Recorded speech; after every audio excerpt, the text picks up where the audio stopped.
এই যুবকদের আন্দোলনের কারণে তারা সেই ব্যবস্থা করতে সফল হয় নাই, তারা পালিয়ে যেতে বাধ্য হয়েছে। আল্লামা সাঈদীর সেই কথা মনে আছে না? গোড়া ধরে একটা ঝাটকা দেবে 12 কোটি মানুষ, পৌঁছাবে কোথায়? দিল্লির মাওবাড়ি। পালাবে কোথায়? ইন্দুরের গর্ত পাবে না খুঁজে। 28 অক্টোবর 2006 সাল থেকে 2006 সালে তারা লগি বৈঠার মাধ্যমে বাংলাদেশ জামাত ইসলামীর 6টা তাজা প্রাণকে লগি বৈঠা দিয়ে রাস্তার উপরে সাপের মতন পিটিয়ে পিটিয়ে তারা হত্যা করেছে।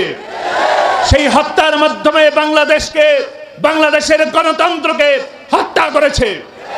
এবং 5ই মেতে তারা হেফাজতের আন্দোলনকে নস্যাৎ করার জন্য, নাস্তিক্যবাদকে উস্কে দেওয়ার জন্য শাপলা চত্বরে রাতের আধারে একের পর এক গুলি করে